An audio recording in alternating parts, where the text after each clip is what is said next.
Welcome back to the channel. This is Waga. As always, like the video, comment underneath if you have any questions or suggestions, and start the repository on GitHub. We are going to continue building our chill app, and now that we have set up the repository and we have set up the blocks, I think now we can move on to the UI section of things. And for that, we would go to do that, we would to sort that out, we would come to the matches, the pages, and create matches. So that's what we're going to do. We're going to come here, we can just close this, open it up, wait, no, not the build. We can open the lib folder, come to the UI, come to pages, and in pages we can create a new page, a new .dart file. We can call it matches, like so. Hit, oh, we already have a page called matches. Okay. We already created it. Okay, yeah, I forgot. Yeah, we created it. I forgot. Yeah, we did create it. So basically, that's what we're going to use. And we're going to use a stateful widget, as I explained, because we don't want to create to patch to provide the block. Use a multi-block provider to provide the block for the entire widget tree. I think it's best to localize this because it's not going to be used anywhere else. Matches block is only going to be used with matches. Auth block is the one, the authorization or authentication rather. Authentication block is the one which should be available app-wide. So that's what we're going to do, and that's what we're going to stick to. So we can now build, we can now continue working with this, and let's do that now. First things first is we could give ourselves a bit of real estate. We can come to the stateful widget here, and the first thing we're going to create is a variable, or yeah, we're going to create a variable, and here it's going to be final string. We could say user ID, like so, or a field. This is a class after all. And we could come here and we create a constructor, and we could get rid of this key, like so, and do the same here. And yeah, we can hit save. So we have created that, and afterwards we could come down here and we could create a couple of fields, one for the repository and one for the block. So we could come here and say match repository is repository. This is going to be instance of match. Is it matches? It's matches repository. So we could say matches repository. This is going to be an instance of matches repository, like so. And we of course import it, and we tell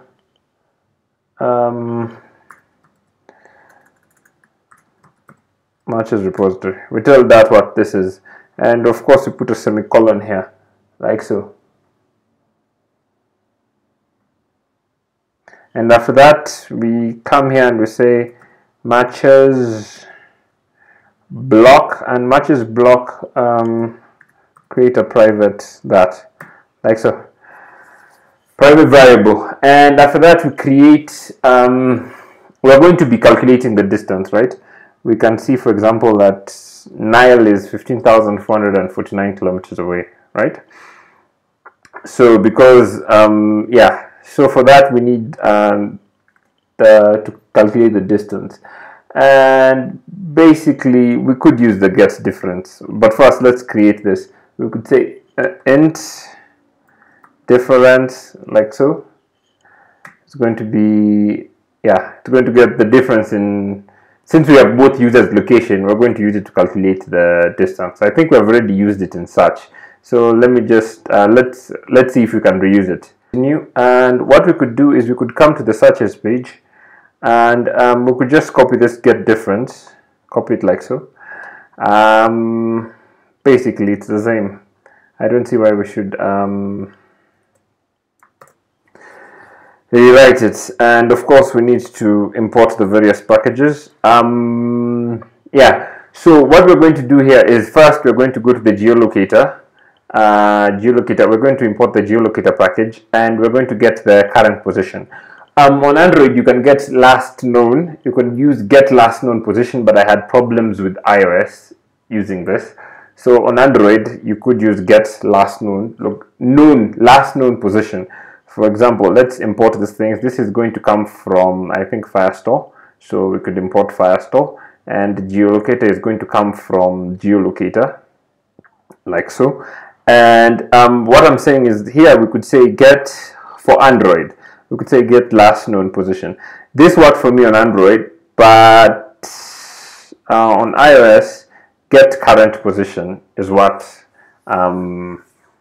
worked for me. So depending on your system, you could decide. Either worked on Android, either worked, get current position and get last known position. And on iOS, I was getting errors with getting last known position. Yeah, and get last known position is, I think, what is given in the documentation first. You have to go ferreting out for this other one. But yeah, basically that. And after we get that, we store it in the position variable, and then we come here and we get the distance of the user's location. You get the latitude and longitude. We split the position into latitude and longitude, and we use the distance between. We get to the geolocator class and get the distance between method down here, and we can use that and enter the user's location, and we get the location.latitude and location.longitude, and you pass those in and it will calculate the distance. And then after you get the location, the difference is you convert that number into an integer. So that is what we have here as difference, and we're going to do it here. So basically the same method we used. Let me see if we have somebody we can look at, like yeah, trend. It takes a bit of time to calculate, so basically we'd have to restart it and it's not actually running. So basically the same method that we run here. So yeah, that is what is happening. We could click on this. Let's click on Romeo. Romeo was created on this same the same simulator. That's why it's 0 kilometers away, right? So basically that. So we have created we have gotten the difference between the two areas, and now we have the distance between them. Yeah, so that you can decide whether is this guy close enough for me to say yes or no, or pass on them, or this girl or this person, rather. Let's put it at person. Yeah, so basically that was the logic for that. Let's continue. Let us continue. And of course, since we're not we're instantiating the block here and not putting it up wide, what we could do is we could come down here and we could use init state so that we can instantiate it when the widget is inflated. For that we could just say init state like so, and we get it, and in here we could say matches block equals matches block, and as you know, the matches block has a dependency on the match repository, right? Matches repository, which is named, so we could say matches repository like so, and we put a semicolon here because this is dot. And yeah, so basically we need to instantiate, because the matches block is not available statewide. We want to inflate it to use it when this widget is inflated, right? And yeah, and after that we can continue, and we come to under widget here, and our widgets will require the size, so we can get the size from a media query. We could say size equals media query dot of, and we pass in the context, tell it where it is, and we say the context, and we want the size, of course, the size like so. So we are going to use that to calculate the various size of our widgets, and after that we are going to return, instead of a text, we're going to return a block builder. Block builder builds widgets depending on the state, right? I'm sure we have covered it a couple of times, so basically we could speed through it. We could say block builder, and this block builder, we could do that, and this block builder is going to take a it's going to take a block, so it's going to be the matches block and the matches state, like so. And because we're inflating the block, we're getting the block when this widget is inflated and not upwide. We have to tell it which block we are doing, which block that it's going to use. So we could come here and say block, and this is going to be the matches block that we just inflated. We don't have to do this. If I can explain very quickly, we don't have to do this with sign up. Let's go to the sign up page, sign up, login, and all those other pages where we have a form and then the page actually does it. So if we go to the sign up page, you find the block provider is provided in the block is provided in by a block provider in the sign up page. But when you come to the sign up form, where is the form? Is under widgets, right?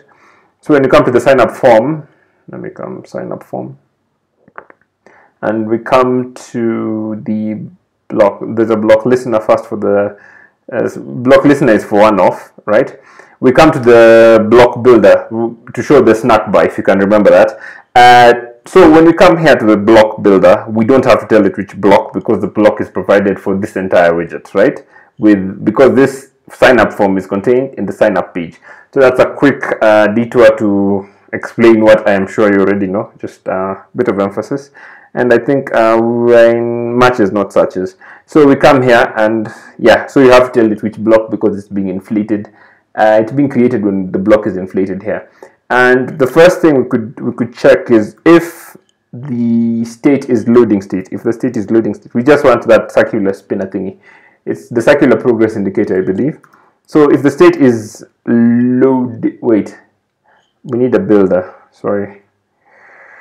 We need a builder here. We could say builder, and the builder is going to take a context and a state, right? Like this. And we do this. Yeah. But we could further tell it that this is going to be of type build context, and the state we're looking at is going to be the matches state. You don't have to do this, but it's nice. It's nice to do so.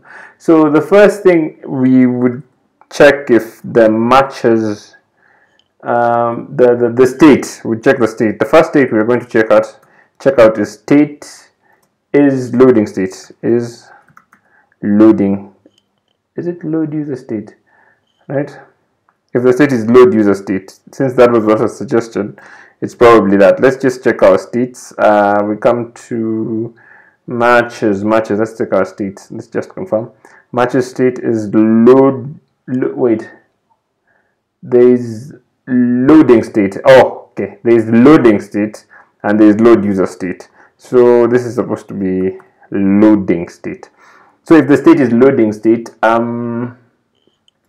what we want to do is we're going to go to the matches block, and what we're going to add, the event we're going to add is load lists event, and that one takes the load list events requires I believe a user ID, and this is named, so we reach up to the widget dot user ID, like so, and we put a semicolon because this is that. And after that we're going to return our fancy loading spinner thingy. We could say circular progress indicator, like so, and put a semicolon, like so. And so that is the first state, and then we can continue building the other states. And to make this lines disappear, what it's complaining, I think, is it doesn't have a return. So we could just jump to the end of the builder. No. We could come here and we could still in the builder, right? And within the block builder, we could say return. We could return a container so that you can stop complaining. We can say return container just with nothing, like so. Put a semicolon, and our lines magically disappear, right? And after that, we need to create the next state we are going to account for. The first one was if loading state. The next one is if load user state. So we could say if load user, let it suggest it first, load user state. If load user state, and this one requires that, and why is it complaining? If event, wait, if state, not event, sorry. If state is load user event, like so. And here we're going to use a custom scroll view. A custom scroll view usually just works with slivers, right? So we could say here return custom scroll view, like so, and in it we're going to pass in a couple of slivers. Sorry, we could say slivers, and we could say we have a sliver, basically this sliver up bar, which you're going to pin at the top. And I was debating with myself on whether to use the same color scheme. It looks a bit iffy like this, to look like this, but anyway, let's just let's build it. Let's say sliver up bar, like so, and we're going to pin it to the top, right? We could say pinned, and for that is going to be true. And instead of this giving this hideous background color, we could say the background color is colors white, like so, right? And after giving it, we could hit to the title. The title is going to be a text, and the first argument in text is a string with a comma. Then you can put we could say matched. Okay, matched. Let's capitalize it. Matched user. You can see it on the right. The matched user, and the style is going to be text style, like so, and the text style is going to be we're going to give it a colors.black. So we could say colors dot just a usual black, none of these fancy schmancy blacks that create this effect. So we could say colors. Oh no, we have to tell it color. Say here color, like so. And we could say font size. We could say, do we give it 30 or something? Make it as big. The question is, do we make it as big as this? Okay, good. Why not? This is 30, I believe, right? Okay, let's just say 30.0, like so. Yeah, so basically that's that. Let's continue. So under the sliver up bar, you come down here, and we're going to have a stream builder, and the stream builder is going to contain query snapshot, and we're going to pass in like a future builder. You need a stream, and the stream in question is going to come from the matched list. We could say matched, no, we could say state dot matched list, like so. It's going to be a stream, and the builder is going to take, a context and a snapshot. And first thing, we're going to check if the snapshot has data. So we could say if snapshot dot has data is not true, that is, there is no data. If this is not true, we could return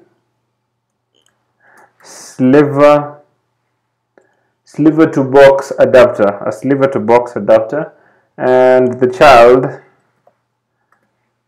child is going to be just an empty container. This is if there's nothing, it's just going to be an empty container. That is, supposing if you come here and you hit this button, we're going to have no one here, so you're just going to find an empty container. That is if if there is no one. So after that, we're going to come to the bottom here, and then we're going to check if the snapshot actually has something. So if the snapshot dot data dot documents is not equal to null, there is something in there that is it's not equal to null. And here we're going to first create a variable. We could say final user equals snapshot dot data dot documents, like so, and then we're going to return sliver grid,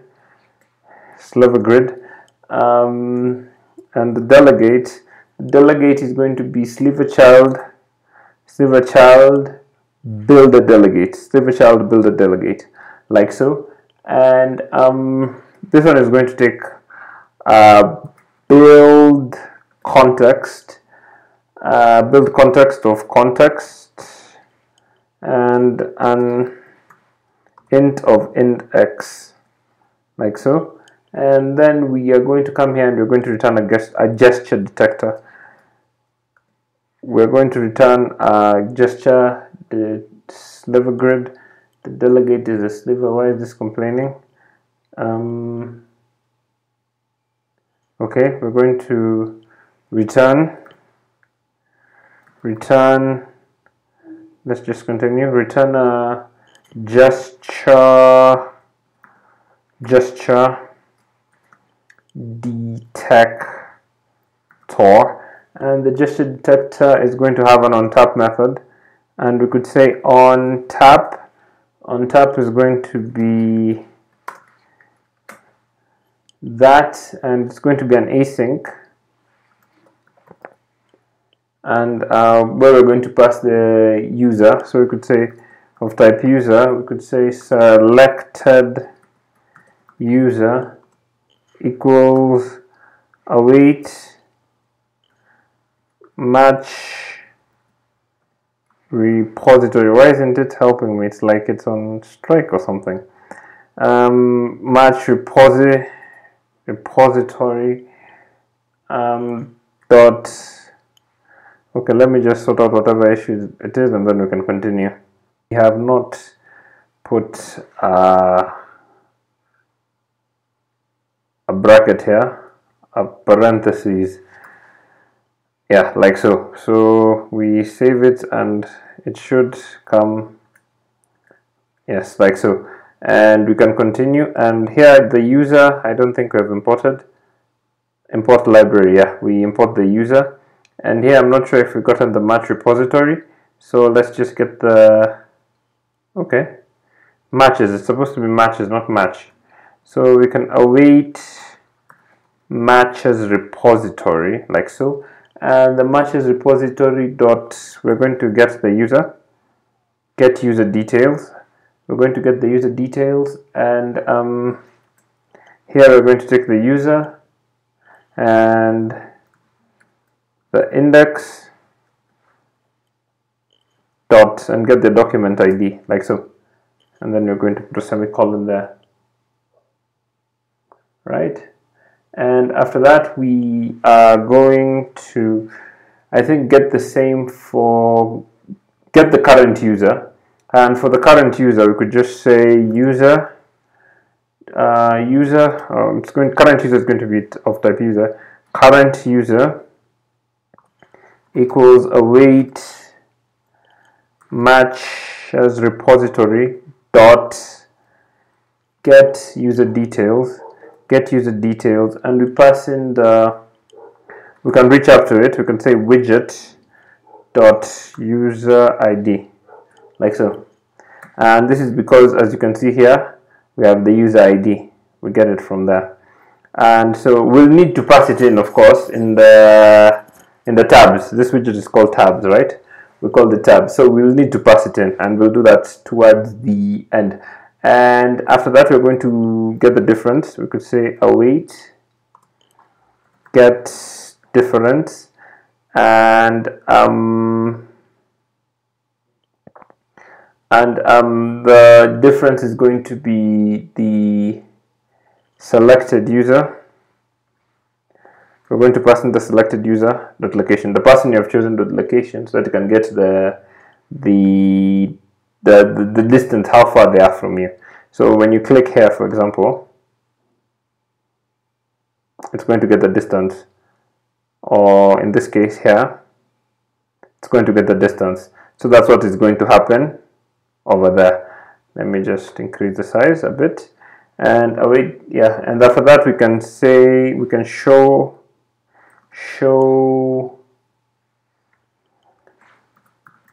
dialogue like so, and yeah,